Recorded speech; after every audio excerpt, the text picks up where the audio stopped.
সালটা 2023।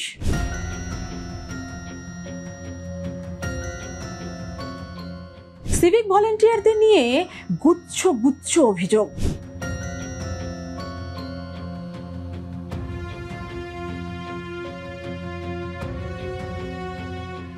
একজনকে দিয়ে তো আর গোটা পুলিশ জাতি কিংবা সিভিক ভলেন্টিয়ারদের বিচার করা যায় না।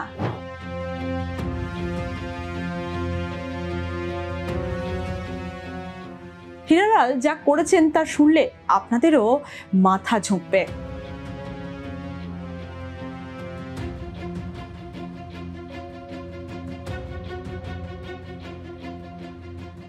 রাস্তার ধারে ছোট্ট অ্যাসবেস্টরের ঘর, সেই ঘরের সামনে কান পাতলে শোনা যাবে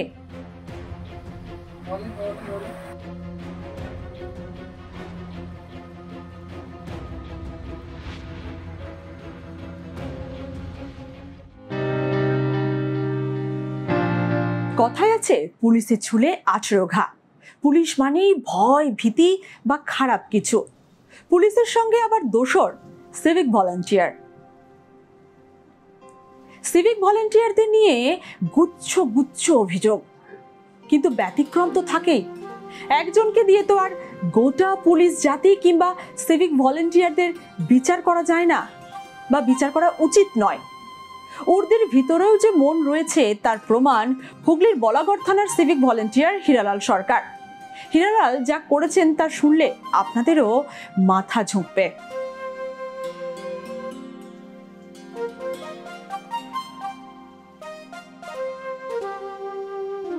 হীরালালের কাজ তার নামকে সার্থক করে তুলেছে। হীরের মতোই দ্যুতি ছড়িয়ে দিয়েছেন বলাগড়ে।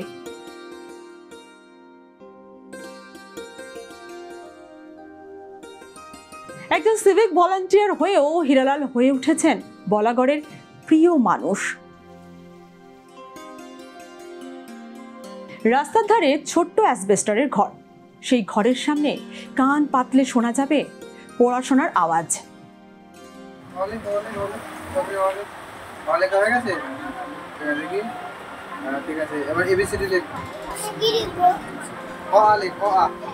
উকি মারলেই দেখতে পাবেন সিভিকের পোশাকে এক মনে এক ব্যক্তি পড়িয়ে যাচ্ছেন।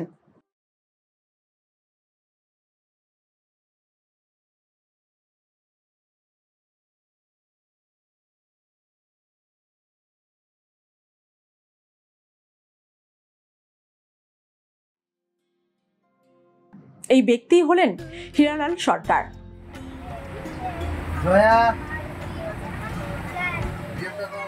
আদিবাসী পাড়ার যারা ছেলে মেয়েরা, তার বাবা মায়েরা কিন্তু সবাই সকাল হলেই মাঠে কাজ করতে চলে যায়, আর এই ছেলে মেয়েরা স্কুলে যায় না। এরা এই রাস্তার ধারে খেলাধুলো করে, পুকুরে ঝাঁপ দেয়, তাদের মতো করে তাদের জীবন জীবিকা চালায়। এটাই তার কাছে বড় একটা আশ্চর্যের বিষয় দাঁড়ালো।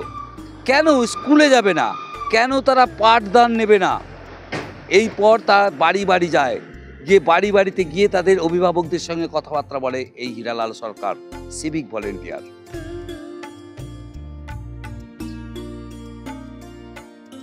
2019 সালে বলাগড়ের আদিবাসী পাড়ায় ডিউটি করতে আসেন হীরালাল সরকার।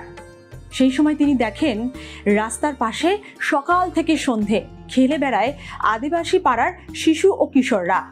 পড়াশোনা না করে সারা দিন টোটো কোম্পানির মতো ঘুরে ঘুরে বেড়ায় তারা। ওদেরও তো পড়াশোনা করে বাঁচার অধিকার আছে। এই প্রশ্ন ঘিরে ধরে হীরালালের মনকে। এই নিয়ে ভাবনা চিন্তা করে ময়দানে নেমে পড়েন তিনি। ওদের জন্য কিছু করার তাগিদে 7-5 না ভেবেই শিক্ষাদানের ব্যবস্থা নিজের কাঁধে তুলে নেন হীরালাল। সালটা 2023। বাড়ি বাড়ি গিয়ে হীরালাল বোঝান শিক্ষার গুরুত্ব। 5 জন ছাত্রছাত্রী নিয়ে শুরু করেন তার পাঠশালা। বর্তমানে 45 জন ছাত্রছাত্রী। শুধু পড়াশোনা নয়, পড়ুয়াদের খাইয়ে দাইয়ে স্কুলে পাঠান হীরা স্যার। এমনকি ঘুরতে নিয়ে যান হীরা স্যার। আমার বাবা মাঠে কাজ করে, পয়সা দিয়ে টিউশনি পড়াতে পারেন না, তাই আমরা এখানে পড়তে আসি।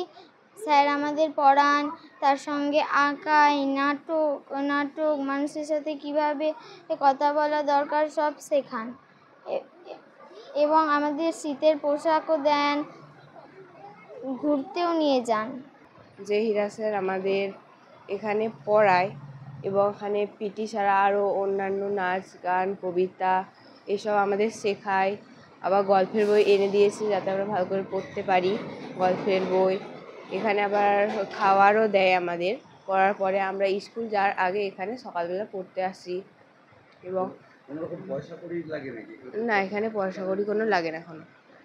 হ্যাঁ, বিনা পয়সায় আমাদের পড়ায়। সকাল 8টায় খুলে যায় হীরালালের পাঠশালা। পাঠশালার পড়া শেষ করে পড়ুয়া যায় স্কুলে। এরপর নিজের কাজে যান হীরালাল। বিনা পারিশ্রমিকে শিক্ষাদান হীরালাল। প্রথমে রাস্তায় মাটি ফেলে শুরু হয়েছিল শিক্ষাদান, এখন একটি চালা ঘরই চলছে পাঠদান।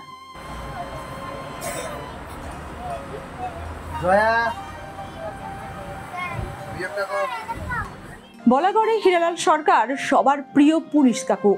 কারো আবার হীরা স্যার, কারো বাবা মাঠে খাটে, কারো আবার দিনমজুর।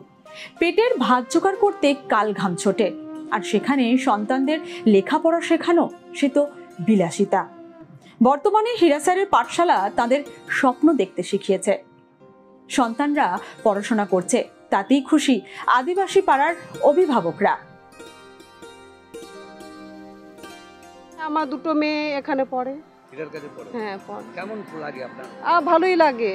পয়সা করে নেয় না, কিছু নেয় না, আর সব কিছুই হীরাই দেয়, সব কিছু। বই খাতা পেন? বই খাতা সব পেন। আমাদেরও ভালো লাগছে যাতে আমাদেরকে দিচ্ছে, বাচ্চাদেরকে দিচ্ছে, আমাদের অনেকটাই সুবিধা হচ্ছে, বা অনেক আমরা নিশ্চিন্ত থাকি, আমরা কাজে চলে যাই, এটাই আমাদের অনেক ভালো লাগে। হ্যাঁ, দায়িত্ব পালন করা আমাদের সত্যি, আমার কারোর ভালো লাগে কি লাগে না আমি জানি না, কিন্তু আমার অনেকটাই ভালো লাগে। আমরা সকালে মাঠে চলে যাই।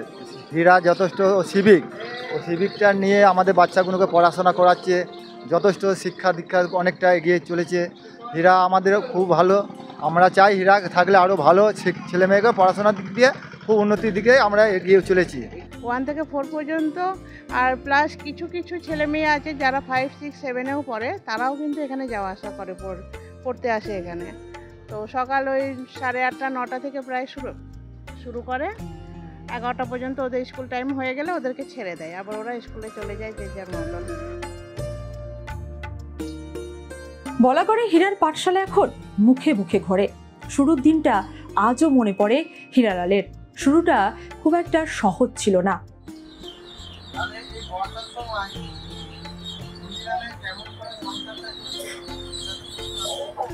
আদিবাসী পাড়ার বাচ্চাগুলোর ভবিষ্যৎ কি হবে, সেই ভাবনা থেকেই হীরালাল তার কাজ শুরু করেছিলেন। প্রথমে পড়তে রাজি হয়নি তারা, তখন নিজের আনা টিফিন খাইয়ে পড়ানো শুরু করেন। এইভাবে শুরু হয় শিক্ষাদানের প্রচেষ্টা। তবে এই প্রচেষ্টার পিছনেও একটা দুঃখের কাহিনী আছে। হীরালাল পড়তে চেয়েছিলেন, কিন্তু আর্থিক কারণে গ্র্যাজুয়েশনের পরে আর MA করা হয়নি।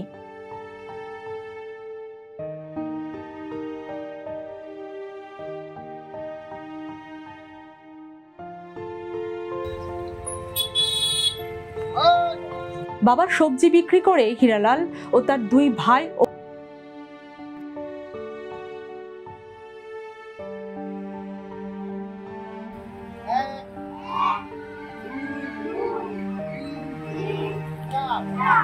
সাংসারিক মানুষ হীরা। বেতন থেকে সংসার ও পাঠশালা 2ই চালান।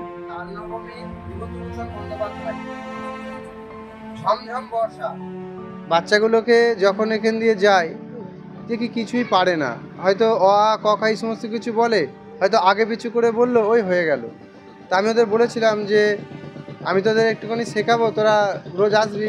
বললো না স্যার, পড়তে ভালো লাগে না। আমি তোরা আসবি। এবার ওরা দেখলাম যে 2-1 করে আসছে, আর আসার পরে এবার আমি যখন ডিউটি আসি 8টার সময়, 8টা থেকে 2টো পর্যন্ত, সেই সময় ওই আমার খাবারের জন্য টিফিন আনতাম, সেই টিফিনটা ওদের মধ্যে ভাগ করে দিয়ে দিতাম, সেটাই খেতে। এবং আমি বলে দিতাম যে তোরা আগামীকালকে আরও যারা স্কুলে আসে না তাদের নিয়ে আসবি, আমি শেখাবো। তাই এরকম করে 1জন 2জন হতে হতে প্রথমে 5 জন ছিল, সেই জায়গা থেকে 8 জন, 10 জন, 15 জন এমন হয়েছে। তা যখন স্টুডেন্ট বাড়তে শুরু করলো, তখন আমি ওই বাঁশের একটা মাচা করে সেখানে বাচ্চাগুলোকে বসিয়ে রাখতাম, দিয়ে ওদের পড়াতাম। যখন বাচ্চা বাড়তে শুরু করলো মাথায় চিন্তা হলো যে কী করে এদের তো আর এরকমভাবে বসানো যায় না। তা এই যে জায়গাটায় আজকে দাঁড়িয়ে রয়েছি, এই ঘরটাতে নিচেটায় ছিল প্রায় 1 বুক গর্ত। এই জায়গাটায় বিভিন্ন জায়গা থেকে রাবিশ, মাটি সমস্ত কিছু নিয়ে এসে ফেলে, আর মানুষের কাছ থেকে কিছু বাঁশ পাটকাঠি চেয়ে নিয়েছি, এবং আমি নিজের টাকা থেকে ওই মিস্ত্রি নিয়ে একখানা পাটকাঠির চালা করেছিলাম। সেই জায়গাতেই মোটামুটি চালা যখন করেছি তখন ওই 20-25 জন সেই জায়গাতে পড়তে আসতো। তা গত ঝড়ে আমার এই চালাটা ভেঙে গেছে। ঝড়ে ভেঙে যাওয়ার পরে এই জায়গাটাই আমাদের বড়বাবুর কাছ থেকে আর কি, বড় সাহেব আমাদের এসপি সাহেবের কাছ থেকে কিছু অনুদান নিয়ে, কিছু সাহায্য নিয়ে আমি এই ঘরটাকে তৈরি করেছি। আরও বিভিন্ন মানুষ আছে, আমাদের স্যারেরা আছে, তারা সাহায্য করে এই ঘরটা আমাকে বানিয়ে দিয়েছে। এখন বর্তমানে 45 জন স্টুডেন্ট আছে। সবথেকে বড় কথা এটাই যে এই বাচ্চাগুলোকে দেখার মতো বাবা মাগুলো কেউই থাকে না, কেন আদিবাসী তো এরা ডেলি লেবার, এরা কাজে চলে যায়। কাজে চলে যাওয়ার পরে বাচ্চাগুলো এখানে যে STKK রোড রয়েছে, কখনো রোডে ওঠে, পাশে একটা বড় পুকুর আছে, পুকুরে ঝাঁপ দেয়, কখন কি বিপদ হয়, এই সমস্তগুলো দেখার পরে আমি চিন্তা ভাবনা করেছি এদের পড়াশোনা শেখাবো। এদের শেখার তাগিদ আছে, কিন্তু সেরকম পরিকাঠামো নেই। কথাতেই তো রয়েছে, সবার ওপরে মানুষ সত্য, তাহার ওপরে নাই। তাই মানবতার ধর্ম পালন করছেন হীরালাল। হীরালালের এই মহৎ কাজে পাশে দাঁড়িয়েছেন হুগলির গ্রামীণ এসপি কামনাশিস সেন। সকলেই চান হীরালাল সরকারের এই প্রচেষ্টা আরও বিস্তৃত হোক, তার জ্ঞানের আলোয় আলোকিত হোক আদিবাসী পাড়ার পড়ুয়ারা।